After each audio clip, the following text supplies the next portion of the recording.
మూడు సార్లు ఓం అని చెప్పి ఈ, ఆ, ప్రారంభమైన ప్రేయర్ తోటి స్టార్ట్ చేద్దాం. ఓ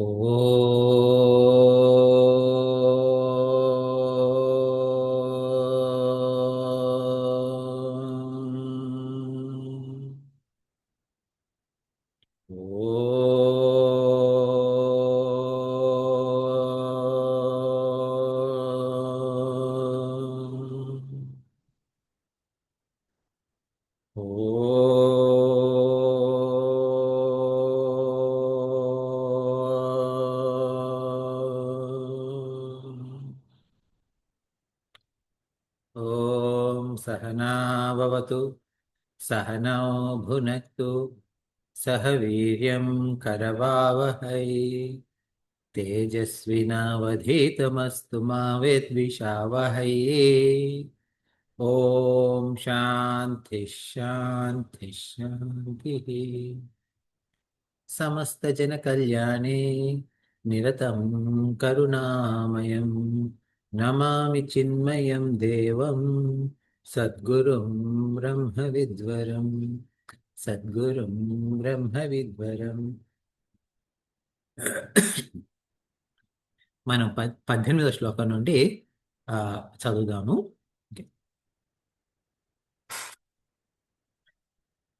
మీరు ఒకరు అన్మ్యూట్ చేసి రిపీట్ చేయండి.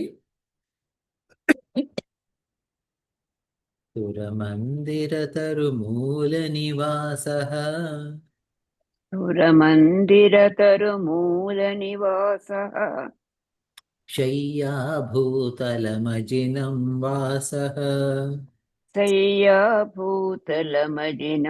వాసः సర్వపరిగ్రహభోగత్యాగః సర్వపరిగ్రహభోగత్యాగः కస్య సుఖం న కరోతి విరాగః కస్య సుఖం న కరోతి విరాగः యోగరతో వా భోగరతో వా యోగరతో వా భోగరతో వా సంగరతో వా సంగవిహీనః సంగరతో వా సంగవిహీనः యస్య బ్రహ్మణి రమతే చిత్తం యస్య బ్రహ్మణి రమతే చిత్తం నందతి నందతి నందత్యేవ నందతి నందతి నందత్యేవ భగవద్గీతా కించిదధీతా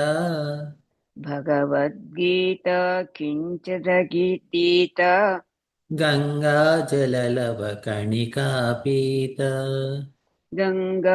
గంగాజలలవకణికా పీత సకృదపి ఏన మురారిసమర్చ సకృదపి येन మురారి సమర్చ క్రియతే తస్య యమేన న చర్చా క్రియతే తస్య యమేనా చర్చ పునరపి జననం పునరపి మరణం పునరపి జననం పునరపి మరణం పునరపి జననీ జఠరే శయనం పునరపి జననీ జఠరే శయనం ఇహ సంసారే బహుదుస్తారే ఇహ సంసారే బహుదుస్తారే కృపయా పారే పాహి మురారే కృపయా పారే పాహి మురారే భజ గోవిందం భజ గోవిందం భజ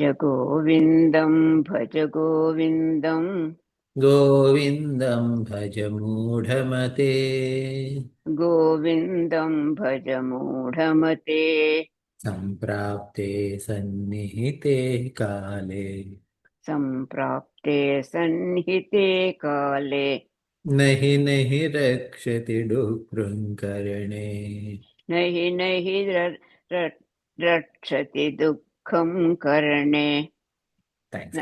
నహి నహి దక్షతి కదండి నహి నహి దక్షతి రక్షతి రక్షణ. కరెక్ట్ గా చెప్పారు రక్షతి దుఃఖం కరణే. ఇది ఈరోజు మనం మొదలు పెట్టే ముందు కొన్ని వారాల క్రితం ఆ, లలిత గారు ఒక ప్రశ్న అడిగారు. ఏది ఆ, రాముడు సీతను అడవికి ఎందుకు పంపించారని.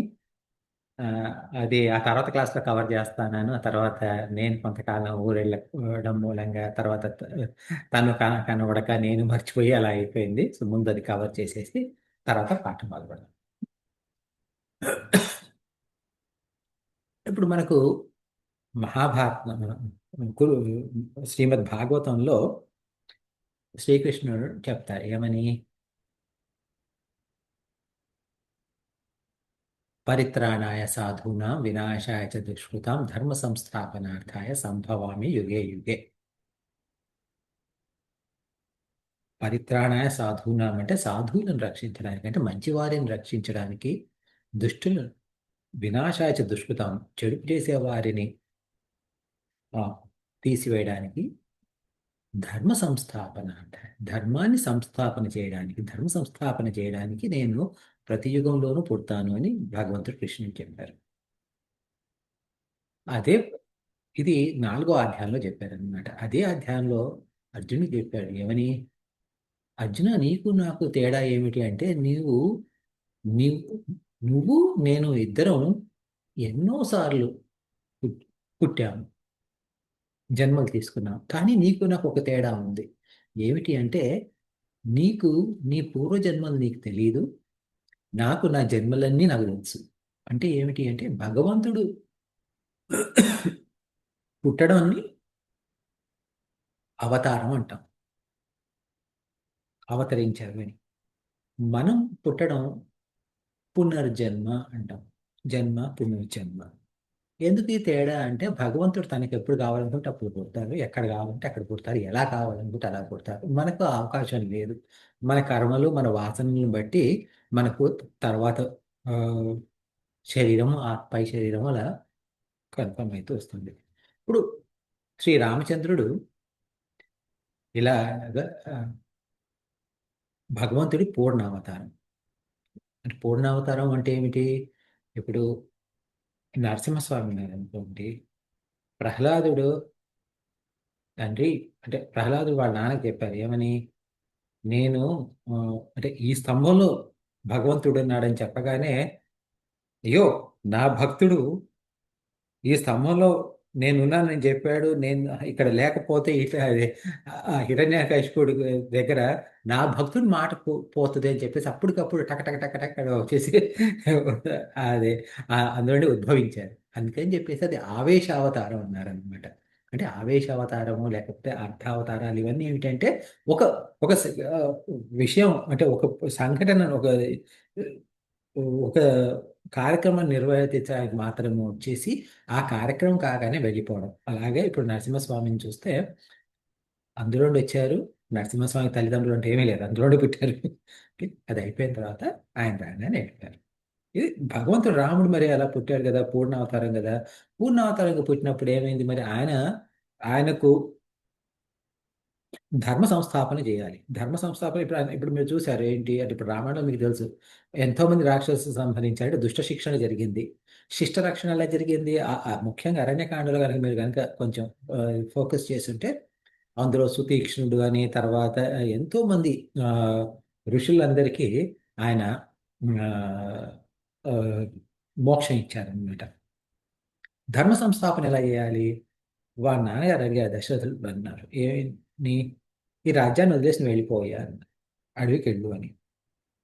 అప్పుడు తండ్రి మాట పరిపాలించడం అంటే, ఇప్పుడు ధర్మ సంస్థాపన అంటే ఏమిటి, తల్లిదండ్రుల మాటలు పరిపాలించడం అన్నది చూపించడానికి అని చెప్పేసి ఆయన అరణ్యానికి వెళ్ళిపోయారు. తరువాత భార్య ఈ మాయ జింకను కోరుకుంది. మాయ జింకను కోరుకుంటే ఆయన పరమాత్ముడు, ఆయనకు తెలియదంటే ఏమీ లేదు. ఆ మాటకు వస్తే ఆ ఆ మాతకైనా కానీ తెలియదంటే ఏమీ లేదు, సీతాదేవికైనా కానీ తెలియదంటే ఏమీ లేదు. కానీ ఏమిటి అంటే ఆ రామావతారం యొక్క ప్రయోజనం ఏమిటి అంటే రావణాసురుడిని చంపడం. రావణాసురుడిని చంపడం కోసం చెప్పేసి వాళ్ళిద్దరు అక్కడే కనుక కూర్చొని ఉంటే రావణాసురుడు వచ్చి దాన్ని తీసుకెళ్ళిపోలేడు. అందుకని చెప్పేసి ఆయన భార్య మాటను కాదనలేక భార్య కోరికను తీర్చడానికి అని చెప్పేసి ఆ జింకను కోసం వెళ్ళారు. వెళ్ళినప్పుడు రావణాసుడు వచ్చి సీతమ్మ వారిని అపహరించుకొని వెళ్ళారు. ఈ మహానుభావుడు ఎవ- ఈ ప్రపంచం అంతా ఆయన కనుసన్నల్లో మెరుగుతుందో, ఆయన భార్య లేకపోయేసరికి పిచ్చివాళ్లాగా ఏడుస్తూ చెట్లను పుట్టల్ని నదుల్ని అడుగుతూ, సీతను చూసారా, మీరు సీతను చూసారా, మీ ఓ పువ్వులారా మీరు సీతను చూసారా, ఓ ఆ, ఆ, భ్రమరాల మీరు సీతను చూసారా అంటూ అడుగుతూ అలా ఏడుస్తూ ఉంది. రామచరితమానసంలో రామచరితమానస్ ఆధ్యాత్మ రామాయణం నుండి ఆ, తీసుకోబడింది. అంటే దాని మూలంగా రచించబడింది. అందులో పార్వతీదేవికి ఈ ఈ రామాయణం అంతా శివుడు వినిపిస్తుంటాడు. శివుడు వినిపిస్తుంటే పార్వతీదేవి అడుగుతుంది పరమేశ్వరుని, నాథ, మీరు శ్రీరాముడు బ్రహ్మస్వరూపం అన్నారు. బ్రహ్మస్వరూపం అంటే ఇప్పుడు ఎందుకంటే ప్రతి వాళ్ళు బ్రహ్మస్వరూపమే. అంటే ఇప్పుడు మీరు నేను అంటే నేను సీత శివుడు పార్వతి అని కాదు. వెంకట్ సీత గారు లలిత గారు అట్లా. ఓకే, ఇందులో ఉన్న వాళ్ళ మన అందరం బ్రహ్మస్వరూపం. కానీ మనం బ్రహ్మస్వరూపాన్ని మర్చిపోయాం. మరి అలాగే రామచంద్రుడు కూడా బ్రహ్మస్వరూపం అయి బ్రహ్మస్వరూపాన్ని మర్చిపోయాడంటే, లేదమ్మా అలాగా లేదు, అలా కాదు. ఆయన ఎప్పుడు మర్చిపోరు. ఇది లోక ఆ, అంటే లోకానికి ఒక పాఠం నేర్పాలని చెప్పేసి ఇలా ప్రవర్తిస్తున్నారు. ఆయన బాధ్యతను ఆయన నిర్వహిస్తున్నారు. అంటే ఆయన ఆ ఏ పాత్ర అయితే ఉందో ఆ పాత్రను ఆయన పోషిస్తున్నారని చెప్పారు. అంటే పార్వతీదేవికి నమ్మకం కలగలేదు. ఆవిడ సీతాదేవి వేషం వేసుకొని ఆ, ఆ, రాముడు ముందుకు వెళ్ళింది. వెళ్ళగానే రాముడు ఉన్న వెంటనే ఆవిడ గారికి నమస్కారం చేసి, అమ్మ పార్వతీదేవి ఏంటి ఇక్కడికి ఇలా వచ్చారు అని అడిగారు. అడగగానే ఆవిడకి అర్థమైపోయి మళ్ళీ నమస్కారం చేసి వెళ్ళిపోయింది. అంత ఏడ్చిన ఆయన వెళ్ళి రావణాసుడితో యుద్ధం చేసి యుద్ధంలో గెలిచిన తర్వాత సీతాదేవిని అగ్ని పరీక్ష పెట్టారు. మరి రాముడికి సీతాదేవి మీద అనుమానం ఉందా అంటే లేదు. మరి ఎందుకు అగ్ని పరీక్ష పెట్టారు? లోకం కోసం పెట్టారు. లోకం సీతను నిందించకూడదు అని. ఇక్కడ ఒక విషయం చెప్పాలి నేను, ఇది తర్వాత వచ్చి చెప్తాను నేను. అలా అగ్ని పరీక్ష మూలంగా ఎవరికి సీతాదేవి యొక్క శీలం మీద ఎవరికి కూడా ఎలాంటి శంకము లేకుండా పోయింది. ఆ తర్వాత అయోధ్య నగరానికి వచ్చిన తర్వాత సీతారాముల పరిపాలన మొదలుపెట్టిన తర్వాత నగరంలో అక్కడక్కడ పుకార్లు అంటే మొదలైనవి. ఏమిటి? సీతాదేవి ఎవరింట్లోనో, అది ఒక రాక్షసుడి ఇంట్లో సంవత్సరం పాటు ఉంది. భార్య మీద మోజుతోటి అట్లా రాక్షసుడి ఇంట్లో సంవత్సరం ఉన్నామని తెచ్చుకుని ఏలుకుంటున్నాడు రాముడు అని చెప్పేసి. అప్పుడు రాముడి మీద సీత మీద ఇద్దరి మీద నింద వచ్చింది. మామూలుగా ఇప్పుడు మీరు లవకుశ సినిమా కానీ అలాంటివి చూస్తుంటే ఏమవుతుంది అంటే, ఒక ఆమ్, చాకలివాడు ఓ, ఈ ఆ, ఈ నెప అంటే ఇలా దూషిస్తాడు సీతాదేవిని. దూషించేసరికి ఏమైంది? రాముడు సీతాదేవిని అడిగి పంపిస్తాడు. కానీ రామాయణ ప్రకారం ఇది ఒక చాకలివాడే కాదు, చాలా చోట్ల నుండి వేగులు ఈ విషయాన్ని తీసుకొస్తున్నారు. వేగులు అంటే గూఢచారులు. ఈ విషయాన్ని తీసుకొస్తుంటే ఇప్పుడు ఏమవుతుంది? ఆయన ఆ రాజ్యానికి రాజు. రాజు అంటే మనకు గౌరవం లేనప్పుడు, రాజును మనం పట్టించుకోనప్పుడు ఏమవుతుందంటే రాజ్యంలో అధర్మం పెరుగుతుంది. ఈ అధర్మాన్ని తుడిచేయాలి అంటే ఆయనకు రెండు మూడు అవకాశాలు ఉన్నాయి. ఏమిటి అంటే రెండు మూడు పద్ధతులు ఉన్నాయి. ఒకటి ఏంటి అంటే ఈ సీతాదేవిని ఊరూరు ఎందుకంటే ఇంకోటి ఏంటంటే ఇప్పుడు ఇందులో అక్కడెక్కడో లంకలో చేశారంటే అగ్ని పరీక్ష, మాకేం తెలుసు, మేము చూసామా, ఇక్కడ అయోధ్యావాసులు ఎవరైనా చూసినా ఎవరు చూడలేదు, ఏదో వీళ్ళు చెప్పారు మనం విన్నాము. అలాంటప్పుడు మళ్ళీ సీతాదేవికి ఊరూరు తీసుకెళ్ళి అగ్ని పరీక్ష పెట్టడం ఒకటి. కానీ అలా చేస్తే ఆవిడ గారి పరువు పోతుంది. ఇప్పుడు ఆవిడ గారి విలువ పోతుంది. అది సర్కస్ లాగా అయిపోతుంది. రెండోది ఏంటి అంటే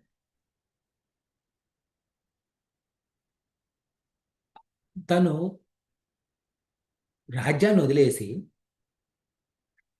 సీతాను రాముడు కలిసి అంటే రాజ్యం లక్ష్మణుడికో భరతుడికో అప్పు చెప్పేసి వాళ్ళు ఆ, వాళ్ళ దారిని వాళ్ళు చూసుకోవడం.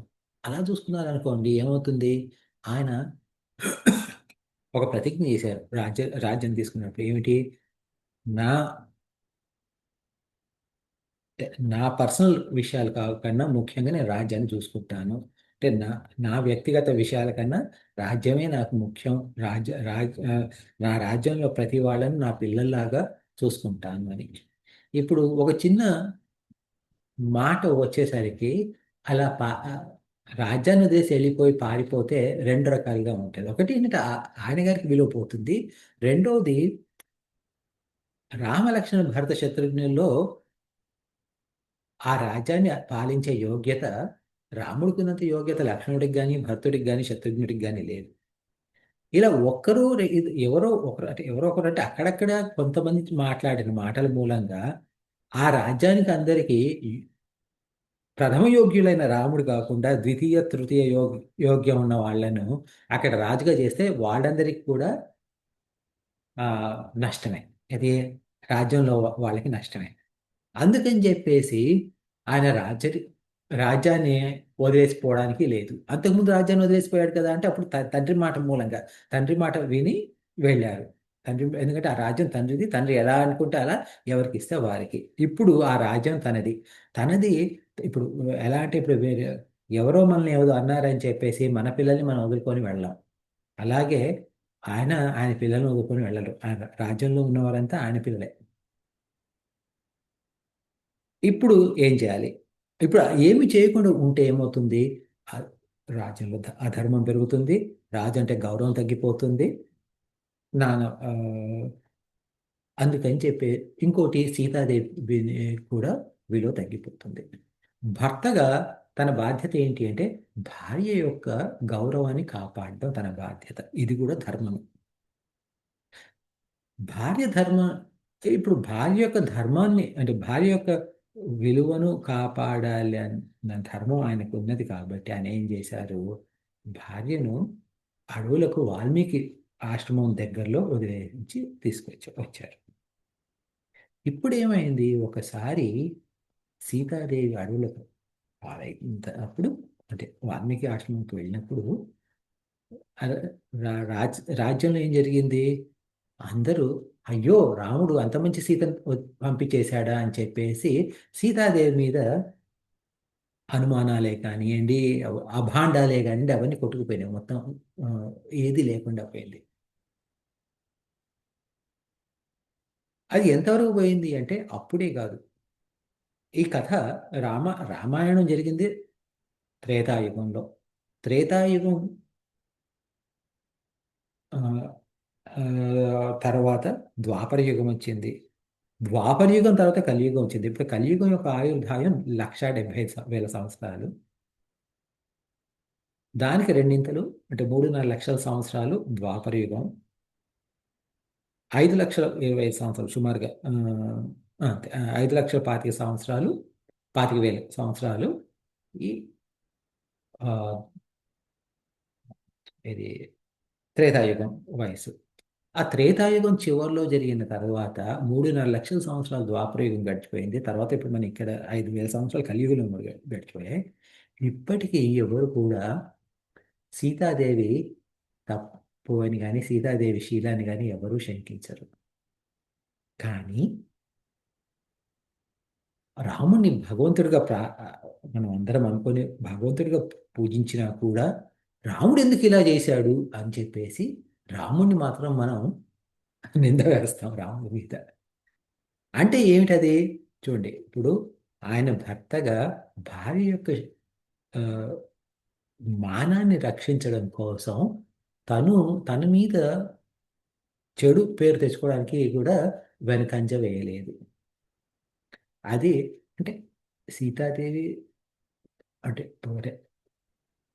ఈ ఆ, అంటే మానవ రూపంలో సీతాదేవి కొంతకాలం అంటే ఆ తర్వాత 25 సంవత్సరాలు 30 సంవత్సరాలు ఉన్నారు కావచ్చు ఆవిడ. రాముడు మాత్రం ఎందుకంటే ఆవిడ భూగర్భంలోకి వెళ్ళిపోయారు. ఇలా లవకుశులు పుట్టిన కొంతకాలానికి భూగర్భంలోకి వెళ్ళిపోయారు ఆవిడ గారు. కానీ రాముడు 10,000 సంవత్సరాలు పరిపాలించాడు. ఆయన ఆ 10,000 సంవత్సరాలు ఆ బాధలోనే ఉన్నారు. అంటే ఇది మానవ రూపంలో. ఆవిడ పడ్డ కష్టాలు కొంతకాలమైనా కానీ సీతాదేవి గారి యొక్క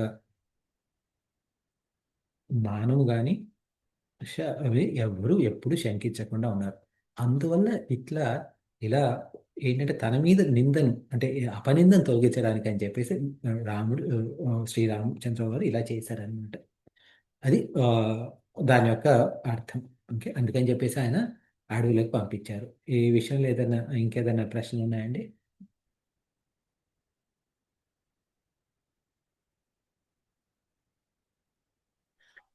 ఇంకొక శాపం కూడా ఉంది కదండి. ఆ ఆ, అతను ఆ, భృగు మహర్షి శాపం కూడా ఉంది కదా. అంటే అది ఇప్పుడు కూడా. అవి అంటే ఇప్పుడు మనం రెండు రకాలుగా చూడొచ్చు. ఒకటి ఏంటంటే ఇతిహాస పరంగా చూడొచ్చు, ఇంకొకటి పురాణ పరంగా చూడొచ్చు. ఇప్పుడు ఉమ్, భృగు ఉ, ఋషి శాపము ఇవన్నీ పురాణాల పద్ధతి ప్రకారం. ఉమ్, ఇప్పుడు మన మామూలుగా ఏంటంటే ఇప్పుడు భృగు శాపం అని చెప్పేసి మనకు రామాయణంలో రాదు పెద్ద. Okay, yeah. అది వేరే పురాణం నుండి వస్తుంది. అందుకని చెప్పి ఇప్పుడు మన రామాయణం మాత్రం చదివి రామాయణం నుండి మనం నేర్చుకోవాల్సింది ఏంటి అంటే ఆయన ధర్మ సంస్థాపన ఎలా చేశారు. అంటే ఒక భగవంతుడు భూమి మీదకి వచ్చినప్పుడు ధర్మ సంస్థాపన కార్యక్రమంలో ఎలా ఉన్నారు, వాళ్ళ మీద వాళ్ళు నింద తెచ్చుకోవడానికి రెడీ అవుతారే కానీ వాళ్ళ భక్తుల మీద కానీ వాళ్ళ మీద ఆధారపడ్డ వాళ్ళ మీద కానీ ఎలాంటి నింద రానివ్వరు. ఇప్పుడు ఇలాగే ఇప్పుడు మీరు మహాభారత యుద్ధంలో కూడా మీరు చూస్తారు, ఆయుధం చేత పట్టిన అని చెప్పేసి కృష్ణుడు ఆ, ఆ, తీసుకుంటే అంటే ప్రతిజ్ఞ పూనితే కృష్ణుడితో ఆయుధం చేత పట్టిస్తా అని చెప్పేసి భీష్ముడు ప్రతిజ్ఞ చేశారు. భీష్ముడి ప్రతిజ్ఞ కోసం ఆయన ఆయుధం అంటే రథచక్రాన్ని తీసి వచ్చారు. ఎందుకు అంటే ఆయనకు ఆవేశం, భగవంతుడి కృష్ణుడికి ఆవేశం రావడం ఏమిటి, ఆవేశం ఆయన భగవంతుడికి ఆవేశం ఏమిటి, అదేమీ లేదు. అంటే భక్ తన మాట పోయినా పర్వాలేదు, భక్తుడి మాట మాత్రం పోకూడదు. ఓకే? మాట తప్పకూడదు. అది భగవంతుడి యొక్క గొప్పతనం. ఆయనకు భగవంతుడికి ఆ, ఏమంటాము, మనకున్నట్టు ఆ, సిగ్గు మర్యాద అట్లాంటి అంటే ఏం లేదు. అంటే ఎలా అయితే ఒక తల్లి పిల్లల కోసం ఏదంటే అది చేస్తుందో, అంటే ఎలాంటి పని పిల్లల కోసం ఏదంటే అది, అంటే తప్పైన ఒప్పైనా కానీ అలాగే భగవంతుడి ప్రేమ కూడా భక్తుల మీద అలాంటిదే. ఉమ్, ఓకే? యా.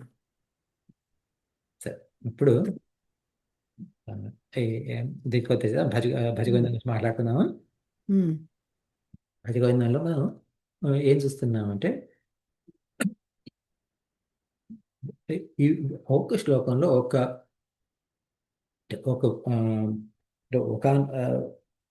ఒక విలువలు అంటే ఎలాంటి విలువలు ఉండాలి, ఎలాంటి విలువలు ఉంటే ఎలా మారుతాము, విలువలు లేకపోతే ఏమవుతుంది అని చెప్పేసి అలా చూపిస్తూ వచ్చారు. ఇప్పుడు అందులో ఏమైంది, ఆ, ఈ కురుతే గంగా సాగర గమనం వ్రత పరిపాల మధవాదానం జ్ఞాన విహీన సర్వమతేన ముక్తిన భజ జన్మశతేన అని ఆ సుబోధుడు వారు చెప్పిన దాంట్లో ఏమిటి అంటే మనం ఎంత పనులు చేసినా కానీ అంటే గంగ చుట్టూ తిరిగినా దానాలు చేసినా ఏది చేసినా కానీ జ్ఞానం లేకపోతే ఏమీ కాదు అని, అంటే ఏమీ రాదు అని చెప్పేసి ఆ ముక్తి అనేది రాదు అని చెప్పేసి సుబోధులు గారు చెప్పారు. చెప్తే ఆ జ్ఞానం వచ్చిన వారు ఎలా ఉంటారు అంటే జ్ఞానానికి ముఖ్య ఒక ఏంటి కావాల్సిన జ్ఞానం రావాలంటే కావాల్సిన అర్హతలు ఏమిటి అంటే వైరాగ్యం ఇంపార్టెంట్. ఆ వైరాగ్యం ఉన్న వాళ్ళు ఎలా ఉంటారు అని సురేశ్వరాచార్యులు వారు చెప్పారు. సురమందిర ధర్మోహ నివాస శయ్యాభూతల మజినం వాస సర్వ పరిగ్రహ భోగ త్యాగ కస్య సుఖం న కరోతి విరాగ. ఆ వైరాగ్యం ఉన్న వాళ్ళు ఎక్కడున్నా, ఓకే, అంటే ఓ ఓ ఓ గుడి వాకిట్లో ఓ చెట్టు కింద కూర్చొని ఉన్నా కానీ వాళ్ళకి ఏ ఇబ్బంది లేదు. కింద భూమి పడక ఇది ఆకాశమే ఏమంటాము సీలింగ్ అని అనుకున్నా కానీ వాళ్ళు వాళ్ళకి ఎలాంటి బాధలు ఉండవు, వాళ్ళు సుఖంగా ఉంటారు. ఎందుకు అన్నది నిత్యానంద వారు చెప్పారు. యోగరతో వా భోగరతో వా సంగరతో వా సంగ విహీన యస్య బ్రహ్మణి రమతే చిత్తం నందతి నందతి నందత్యేవ.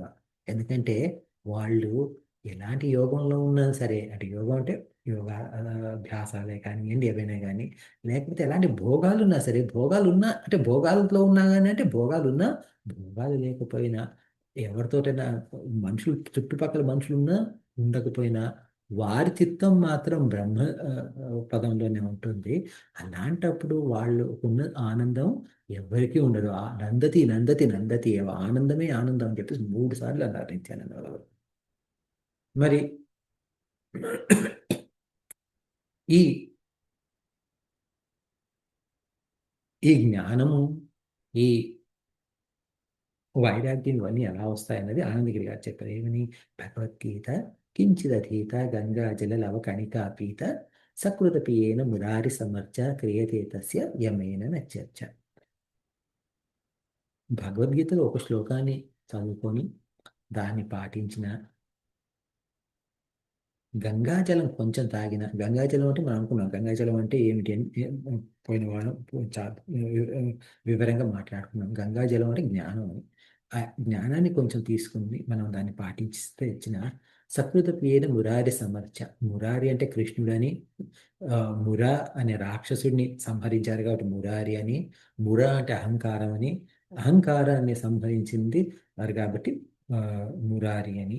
సో అలా మన అహంకారాన్ని తీసేస్తే మనకు ఈ ఎముడితో చర్చ ఉండదు, అంటే ఈ జన్మ మృత్యు ఇలాంటి వీటితోటి ఉండదు అని మనం అనుకున్నాం.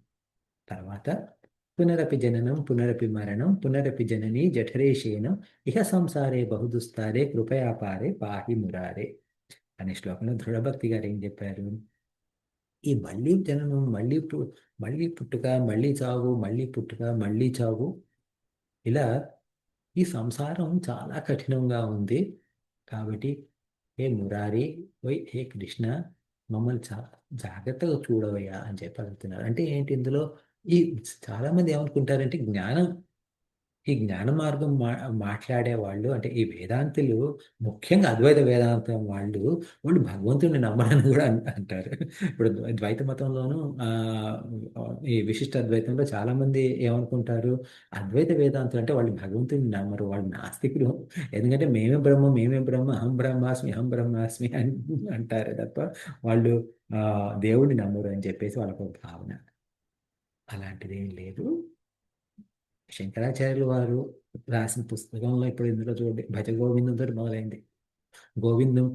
గోవిందుడి పేరు చదువుకోవయ్యా అని చెప్పి, గోవిందుని తలుచుకుంటూ ఉందని. ఇది అలాగే ఈ ఈ జనన మరణ ఈ చక్రంలో నుండి బయటకు పడాలి అంటే మనం భగవంతుడిని వేడుకోవాలి అని చెప్పి దృఢభక్తి గారు అన్నారు. ఈ జనన మరణం దీని గురించి మనం మాట్లాడుతున్నప్పుడు మరణం అంటే ఏమిటి, ముక్తి అంటే ఏమిటి అని చెప్పేసి కొంచెం మనం చర్చించాం పోయిన వారం. ఏమన్నాము అంటే మనకు 3 శరీరాలు ఉన్నాయి: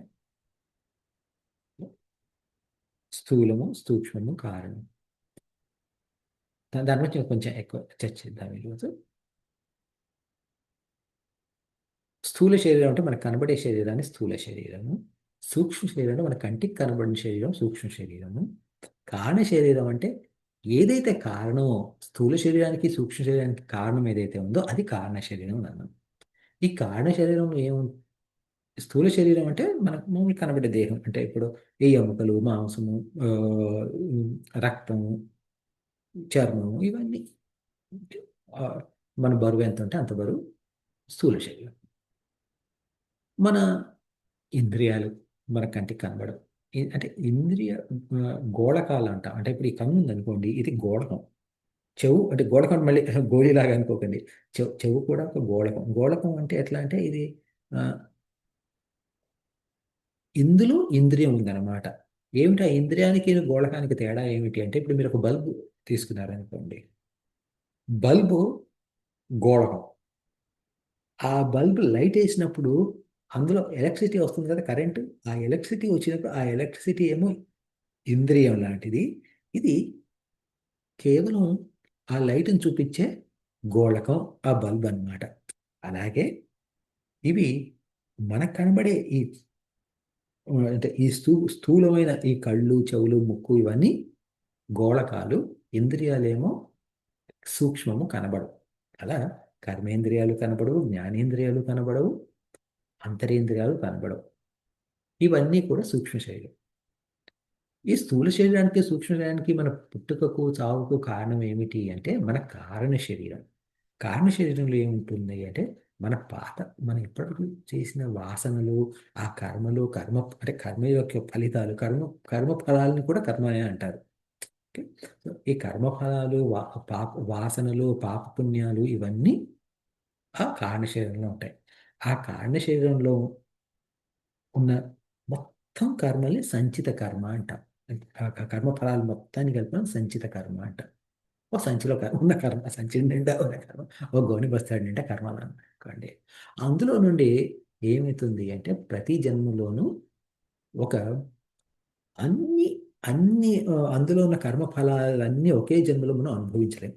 అందులో కొన్ని తీసుకుంటాం. అంటే ఇప్పుడు అది మీకు పాతకాలం షాప్స్కి వెళ్తే, అంటే కిరాణా కొట్టుకి వెళ్తే బియ్యం ఒక అరకిలోనో కిలోనో కొనాలంటే బియ్యం, లేకపోతే పంచదార ఏదైనా కొనాలంటే వాళ్ళు ఏం చేసేవాళ్ళు, సోలా గిద్దె అని ఉండే వాటితో ఒక గిద్దెడు తీసి ఇచ్చేవాళ్ళు. ఒక గిద్దెడో సోలడో అట్లా, అంటే ఒక మెజర్.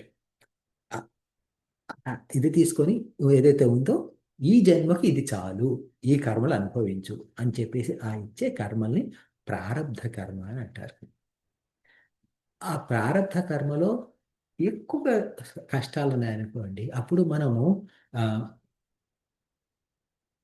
ఏంటంటే క్షుద్ర యోనిలో జన్మిస్తాం. క్షుద్ర యోని అంటే చిన్న యోని. చిన్న యోని అంటే ఎక్కడైతే మనం సుఖాలు సరిగ్గా అనుభవించలేము, అంటే జంతువులుగాను, అంటే పశువులు, జంతువులు, లేక చెట్లుగా. ఒకవేళ సుఖాలు ఎక్కువగా ఉన్నాయనుకోండి, అప్పుడు ఆ, ఉన్నతమైన దీంట్లో జన్మిస్తాం. అంటే యక్ష, గంధర్వ, కిన్నరులు అట్లా. అలా కాకుండా సమపాళ్లలో ఉన్నాయనుకోండి సుఖాలు, కష్టాలు, అప్పుడు మనిషిగా జన్మిస్తాం. మనిషిగా జన్మించి ఇప్పుడు ఎప్పుడైతే ఈ ప్రారబ్ధ కర్మలు, అంటే ప్రారబ్ధ కర్మ ఫలాలు ఏవైతే ఉన్నాయో అవన్నీ మన ముగిసిపోతాయో ఆ క్షణాన ఆ స్థూల శరీరానికి ఇక పని లేదు. ఆ స్థూల శరీరం వెంటనే పడిపోతుంది. అంటే ఒక వ్యక్తి కానీ, ఒక జీవం పుట్టింది అంటే పుట్టినప్పుడే మరణం ఎప్పుడు అనేది డిసైడ్ అయిపోయింది ఆల్రెడీ. ఇప్పుడు ఎప్పటికి ఈ స్థూల శరీరం పడిపోయిందో అప్పుడు ఈ ఈ సంచిత కర్మలు, ఇంకా కర్మలు ఉన్నాయి కదా బోలెడు. ఓకే. అవి ఇంకా కావాలి అంటే అవి కూడా మనం ఆ, ఖర్చు పెట్టాలంటే ఏం చేయాలి? ఇంకో గిద్దెడో, ఇంకో సోలడో, ఇంకో మానెడో తీసుకొని ఇంకో ఇంకొక స్థూల శరీరం ఇవ్వాలి. ఆ స్థూల శరీరానికి ఏమవుతుంది? ఈ కారణ శరీరము, సూక్ష్మ శరీరం కలిసి వెళ్ళి ఇంకో కొత్త సూక్ష్మ స్థూల శరీరంలో కూర్చుంటాయి. ఇది సంసారానికి లక్షణం. ఇంకొకటి ఏంటంటే ఎప్పుడైతే మనం మనిషిగా పుట్టామో మనం చేసే కర్మలు, అంటే మనం చేసే పనులకు దానికి కర్మ ఫలితం వస్తుంది. ఆ కర్మ ఫలితం వల్ల వెళ్ళి మళ్ళీ ఆ సంచిలో యాడ్ అయిపోతూ ఉంటాయి. అంటే మనం ఒక గిద్దెడు విడదీస్తే ఇంకో సోలడంలో పోస్తున్నాం అనమాట. ఓకే. అలా అట్లా ఇదవుతుంది. ఇప్పుడు ఈ మోక్షం అంటే ఏమిటి అంటే, నేనెవరు అనేది ముందు అర్థం చేసుకోవాలి. నేను పరబ్రహ్మ స్వరూపం. నాకు మూడు శరీరాలతో సంబంధం ఉంది. కారణ, సూక్ష్మ, స్థూల శరీరాలతో నాకు ఒక సంబంధం ఉంది. ఏమిటా సంబంధం అంటే ఒక అజ్ఞానంతో కూడుకున్న ఒక విశ్వాసం. ఏమిటి? నేను ఈ మూడు శరీరాలు అని చెప్పేసి. నేను ఈ మూడు శరీరాలు అంటే ఏమిటి? నేను అని నేను చూపించుకుంటున్నాను అనుకోండి. ఇప్పుడు ఈ కప్పును చూపించి ఇది నేను అన్నాను నేను. ఓకే. ఏమంటాను? ఈ శరీరాన్ని చూపించి అంటాను నేను అని. ఇట్లా అన్నప్పుడు కూడా ఈ చొక్కా నేను అని అనను. ఈ చొక్కా లోపల ఉన్న మనిషి నేను అని చెప్తాను. అంటే ఏమిటి? నాకు ఒక మూఢ విశ్వాసం ఏమిటి? ఈ స్థూల శరీరం నేను అని. ఈ స్థూల శరీరం నేను అని అనడానికి ఎలా చెప్తాము? ఎందుకంటే ఇప్పుడు నేను పుట్టక ముందు, అంటే ఈ శరీరంలో పుట్టక ముందు ఈ శరీరం లేదు, కానీ నేనున్నాను. ఇంకో 25 ఏళ్ల తర్వాత, 30 ఏళ్ల తర్వాత, 50 ఏళ్ల తర్వాత ఈ శరీరం పోతుంది. పోయినప్పుడు మళ్ళీ ఈ శరీరం ఉండదు, కానీ నేను ఉంటాను. ఓకే. కానీ నాకు ఒక పిచ్చి నమ్మకం ఏమిటి? ఈ శరీరమే నేను. ఇది స్థూల శరీరంతో ఉన్న అటాచ్మెంట్. అలాగే సూక్ష్మ శరీరంతో కూడా అటాచ్మెంట్ ఉంటుంది. ఏమిటి? మనసు అనుకోండి, మనసును తీసుకోండి. మనసు అంటే ఏమిటి అంటే వృత్తి ప్రవాహం. మనసు అంటే ఆలోచనల ప్రవాహం. ఒక ఆలోచన తర్వాత ఒక ఆలోచన, ఒక ఆలోచన తర్వాత ఇంకొక ఆలోచన. నాకు సంతోషకరమైన ఆలోచన వచ్చింది అనుకోండి, నేను సంతోషంగా ఉన్నాను అంటాను. దుఃఖకరమైన ఆలోచన వచ్చింది అనుకోండి, నేను బాధలో ఉన్నాను అంటాను. కోపం ఉన్న ఆలోచన వచ్చింది అనుకోండి, నేను కోపంగా ఉన్నాను అంటాం. అంటే ఏమిటి? వచ్చిన ఆలోచనని పట్టుకొని ఆ ఆలోచన యొక్క లక్షణాలు నా మీద నేను పెట్టుకుంటున్నాను. ఏంటి? నేను కోపంగా ఉన్నాను, నేను సంతోషంగా ఉన్నాను, నాకు భయంగా ఉంది. ఇవన్నీ ఆలోచనలే. అంటే ఏంటి? ఇలా సూక్ష్మ శరీరంలో ఏదైతే ఉన్నాయో అందులో ఉన్నాయి నా మీద నేను ఆపాదించుకుంటూ నేను ఇది నేను, ఇది నేను అని అనుకుంటున్నాను. అలాగే ఇప్పుడు నేను ఇంజనీర్‌నండి, నేను డాక్టర్‌నండి, నేను లాయర్‌నండి. ఏమిటది ఇంజనీర్, డాక్టర్, లాయరు అంటే ఏదైనా గాని, అంటే ఇప్పుడు మన వృత్తే కానియండి, మన చదువే కానియండి, ఏమిటంటే మనం కొంత చదువుకున్నాము. చదువుకోవడం అంటే ఏమిటి? పేపర్‌లో ఏదో రాసుంది. అది కళ్ళు చదివినాయి. కళ్ళు చదివింది మెదడులో అంటే ఆహ్, బుద్ధి అర్థం చేసుకుంది. చేసుకొని చిత్తంలో దాచిపెట్టింది.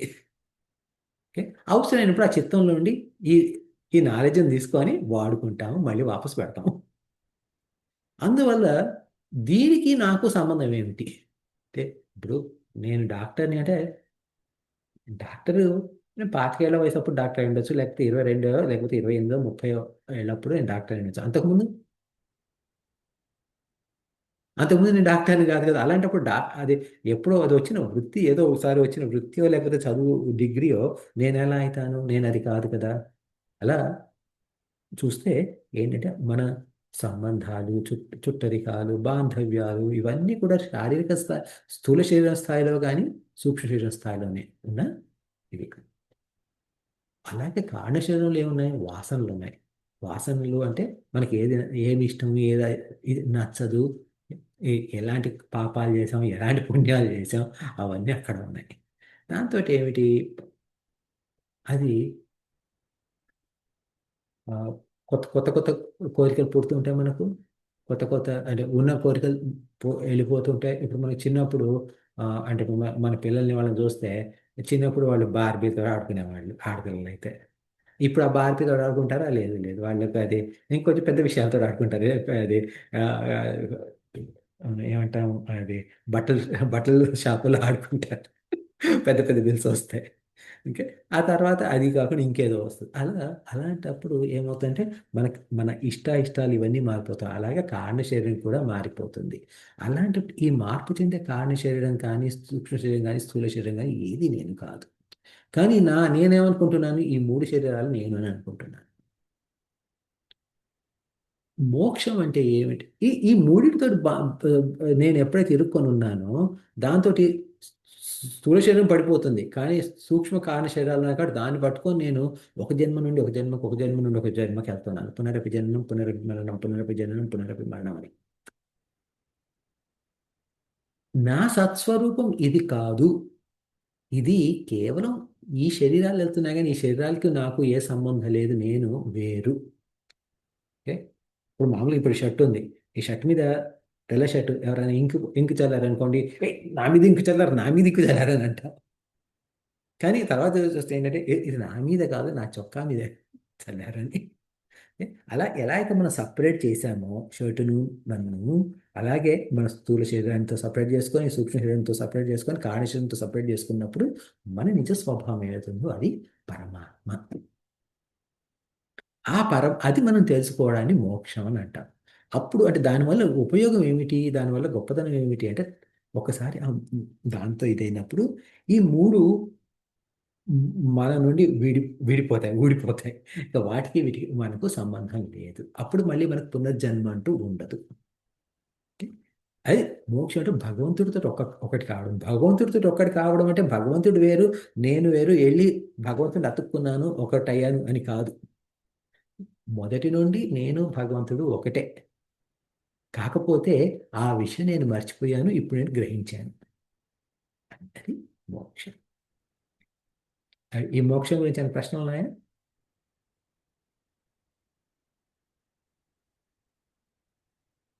ఎందుకంటే నిన్న కూడా ఒక మోక్షం గురించి కొంచెం మాట్లాడితే కష్టంగా ఉందని అన్నారు, అందుకని అడుగుతున్నాను. అంటే మనకి నిజంగా మోక్షం వచ్చేటప్పుడు దాన్ని రియలైజ్ చేసినప్పుడు ఇవన్నీ అర్థమవుతాయి.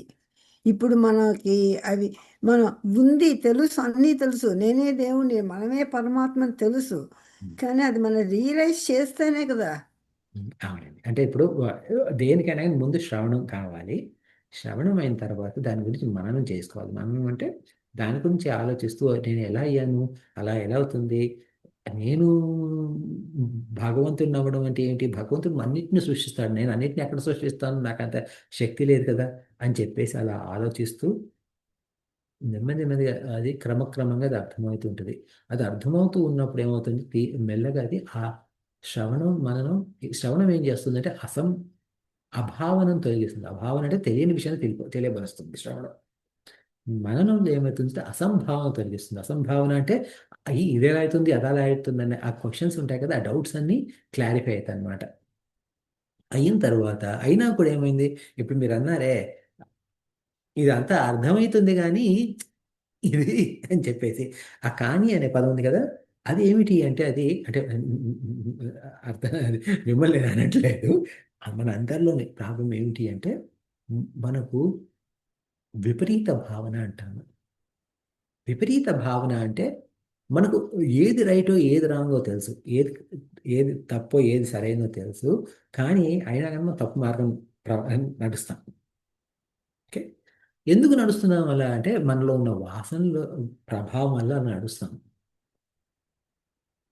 ఓకే, మనలో ఉన్న ఈ వాసనలు ఏమిటి అంటే ఇంతకాలము అంటే మనం అనేక జన్మల నుండి పుట్టుతూ వచ్చాం కాబట్టి, అనేక జన్మలు తీసుకున్నాం కాబట్టి, వీటన్నిటిలోనూ మనకు తెలిసింది ఏమిటి? ఒకే ఒక అంటే మూల అజ్ఞానం ఏదైతే ఉందో, ఆ మూల అజ్ఞానం ఏమిటి? నేను ఈ శరీరాన్ని అని చెప్పేసి. నేను ఈ శరీరాన్ని కాబట్టి ఏమిటి? నాకు దోశలు ఇష్టము, నాకు పరాఠాలు ఇష్టం లేదు, నాకు పులుపు ఎక్కువ తినను, నాకు ఉప్పు ఎక్కువ కావాలి, ఇట్లా మనకు ఎన్నో. ఇవన్నీ కూడా ఏమిటి? ఈ శరీరానికి సంబంధించినవి. అయితే స్థూల శరీరానికి లేకపోతే సూక్ష్మ శరీరానికి. ఓకే, ఇలా మనకున్న వాసనలన్నీ ఈ శరీరాలను బట్టే ఉంది కాబట్టి వీటన్నిటికీ కారణమైన అది వీటన్నిటికీ రూట్ అంటే ముఖ్యమైన వేరు ఏంటి అయ్యా అంటే, వీటన్నిటి మూలం ఏమిటి అంటే నేను ఈ శరీరం అని. దాని మూలంగా ఇన్ని రకాల ఆలోచనలు, ఇన్ని రకాల వాసనలు ఉన్నాయి కాబట్టి ఆ వాసనలన్నీ ఈ ఒక్క వాసనతోటి అంత తేలిక తొలగదు.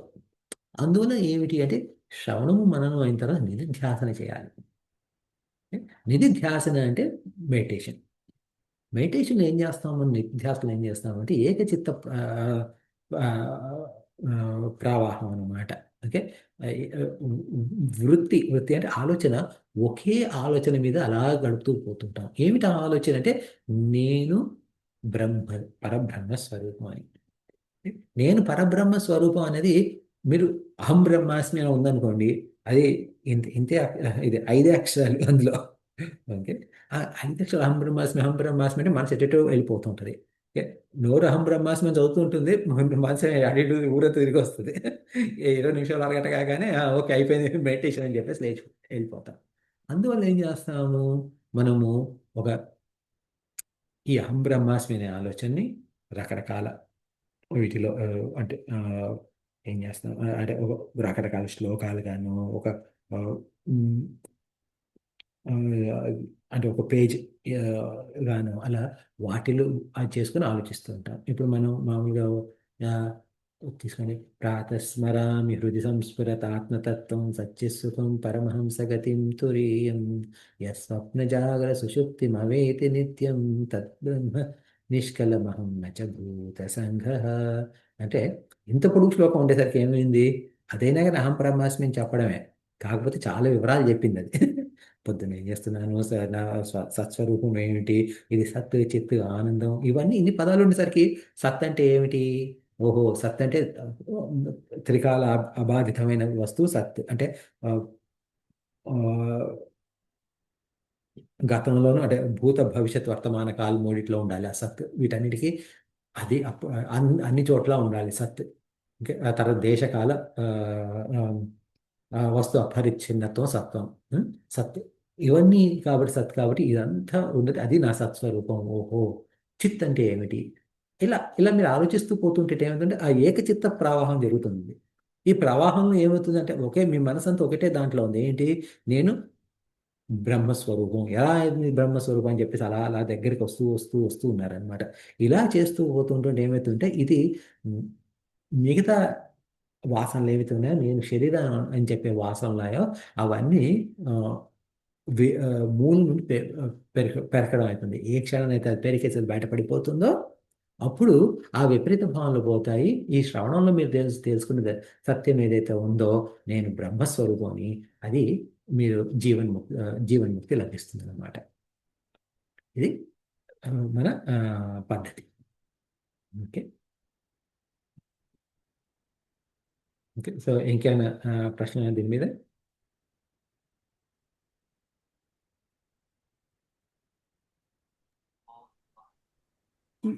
ఇప్పటికి ఇదంతా అర్థమైనట్టే ఉంటుంది, కానీ మళ్ళీ ఆ కానీ అనేది వస్తున్నది. అవునండి. దానికి ఏమిటి అంటే అందువల్లే మనకు శ్రవణము, నిత్య శ్రవణం చేయాలి. నిత్య శ్రవణం చేస్తుంటుంటే తర్వాత నిత్య శ్రవణం చేసిన తర్వాత మనకు మననం కూడా అంతే ఇంపార్టెంట్ అన్నమాట. ఇప్పుడు మనం మాట్లాడుకున్నాం కదా ఈ విషయంలో, ఇవన్నీ మాట్లాడుకునే ఏంటంటే, ఇప్పుడు మీరు మన క్లాస్ అయిపోయిన తర్వాత మనం వెళ్ళిపోతాం. ఇప్పుడు మీ మీ ఇది జూమ్ ఆపేసి నేను వెళ్ళిపోతాను, మీరు వెళ్ళిపోతారు. రేపు ఉదయం ఆలోచించినప్పుడు సరిగ్గా గుర్తురాదు. ఇప్పుడు నేను యూట్యూబ్లో పెట్టేది ఎందుకంటే అప్పుడు మళ్ళీ మీకు డౌట్ వస్తుంది, అసలు అవును నిన్న రాత్రి ఏం చెప్పారు, అప్పుడు చెప్పినప్పుడు అది బాగానే అర్థమైంది, ఇప్పుడు నాకేం సరిగ్గా గుర్తు రావట్లేదు అని చెప్పేసి మళ్ళీ మీరు వెళ్ళి మళ్ళీ ఒకసారి ప్లే చేస్తే ఓహో ఇదా, కరెక్టే కదా అని చెప్పేసి అప్పుడు ఆలోచించేటప్పుడు ఏమవుతుంటే ఇదే విషయం మీరు రెండోసారి వింటున్నారు అనుకోండి, మూడోసారి వింటున్నారు అనుకోండి, అప్పుడు మీకు మొదట్లో లేని క్లారిటీ వస్తూ ఉంటుంది. ఎందుకంటే ఈ విషయం మీద మీరు చాలాసేపు ఆలోచించుంటారు కాబట్టి ఆ క్లారిటీ వచ్చే కొద్దికి క్రమంగా అది మనసులో ఇదైతే ఉంటుంది. ఇప్పుడు ఎట్లా అంటే ఇప్పుడు మీరు ఇప్పుడు ఉమ్, ఆ, చక్కెర కాదు కానీ ఇప్పుడు ఒక సీసా ఉందనుకోండి, సీసాలో మనం ఏదైనా పోస్తున్నాం అంటే చక్కెర బియ్యం ఏదో పోస్తున్నాం అనుకోండి, బియ్యం పోసిన తర్వాత ఏం చేస్తాము, అది కాసేపట్లోనే నిండిపోయినట్టు అనిపిస్తుంది. అప్పుడు ఏం చేస్తాం, దాన్ని ఇట్లా ఇలా కొడతాం, కొడితే అదంతా సర్దుకుని పోతుంది. ఈ మననం కూడా అట్లా అనమాట, అదంతా ఆ గ్యాప్స్ ఏవైతే ఉన్నాయో అవన్నీ ఫిలప్ చేస్తుంది అనమాట మనను. అట్లా ఫిలప్ చేసిన తర్వాత అప్పుడు అది మొత్తం వంట పడుతుంది.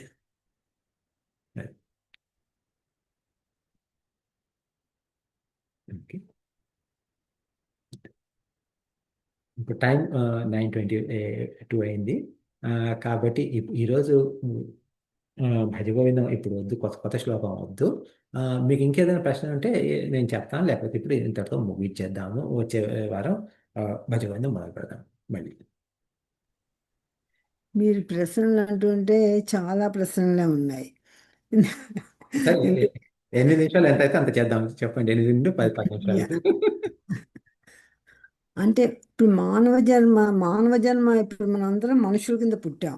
సో అవును. We have gone through so many, ఎన్ని రకాలు క్రిమి కీటకాల దగ్గర నుంచి అన్ని జంతువులు, అన్ని అన్ని జన్మలు అయ్యి అయ్యి ఉహు. ఇప్పుడు ఇక్కడ దాకా వచ్చాం. అవును. అండ్ ఇప్పుడేమో మనకి ఈ టు టు ఏంటిది ఇప్పుడు ఆ, ఈ నాలెడ్జ్ అంటే చాలా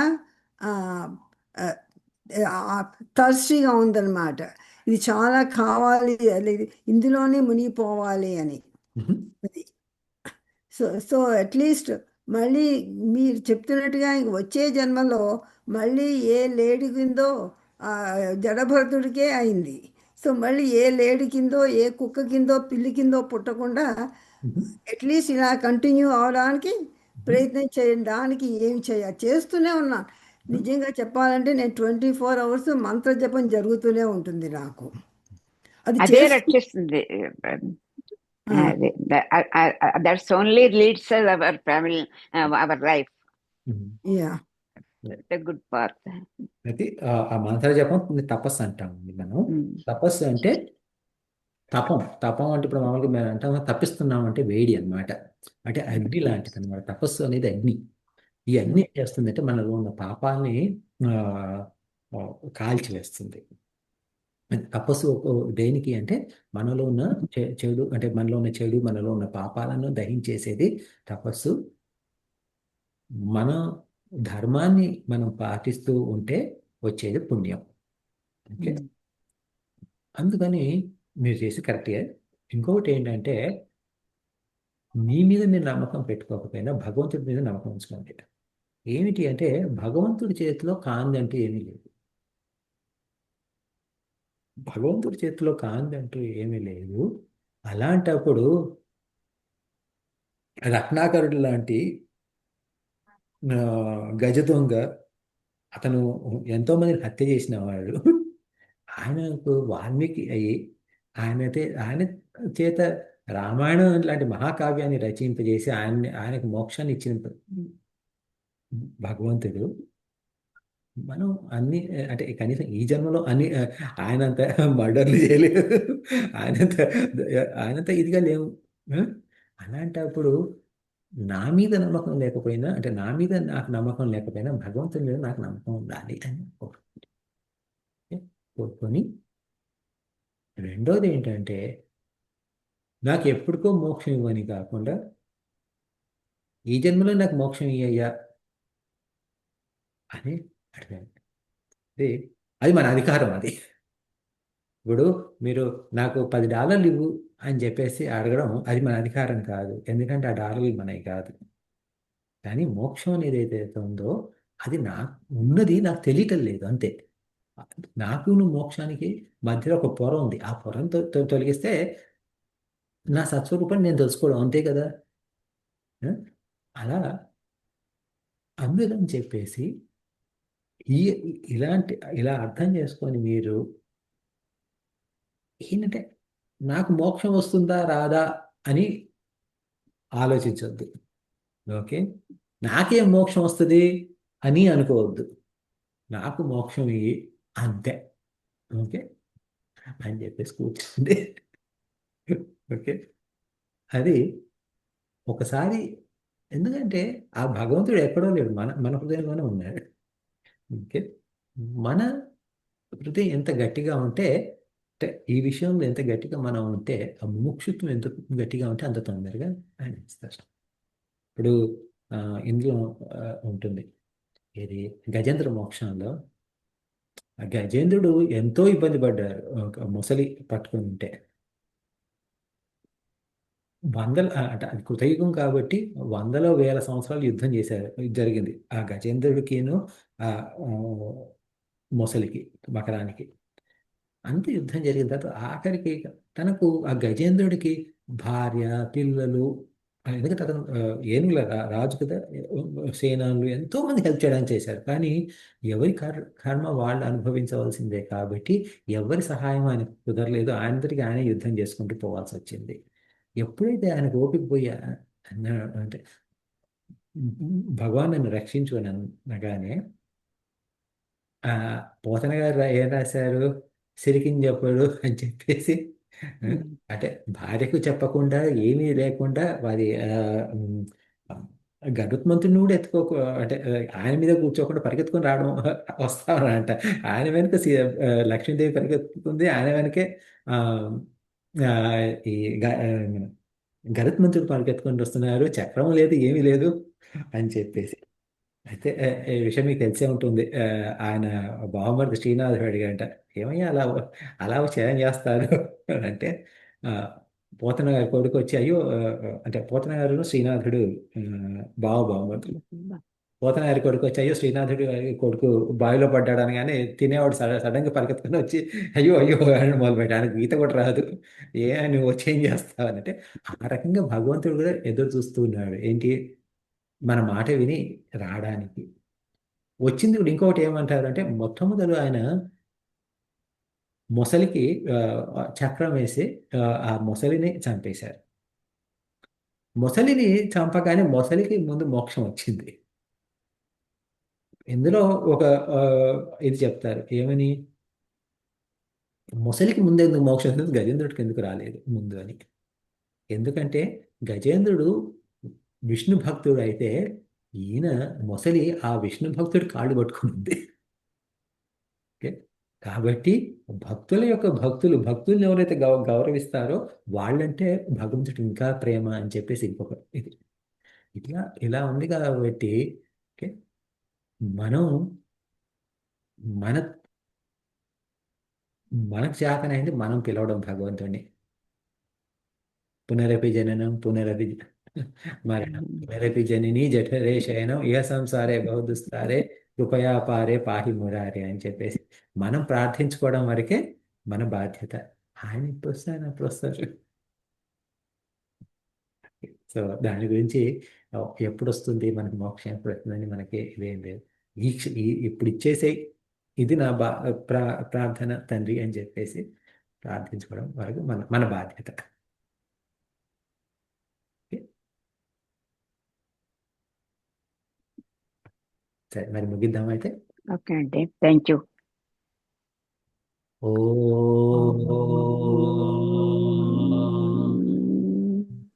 పూర్ణమద పూర్ణమిదం పూర్ణాత్ పూర్ణముదచ్యతే పూర్ణస్య పూర్ణమాదాయ పూర్ణమేవావశిష్యతే. ఓం ఓం శాంతి శాంతి. శాంతి శాంతి. హరి ఓం శ్రీ గురుభ్యో నమః. హరి ఓం. థ్యాంక్స్ అండి. వచ్చారు. Okay, thank you.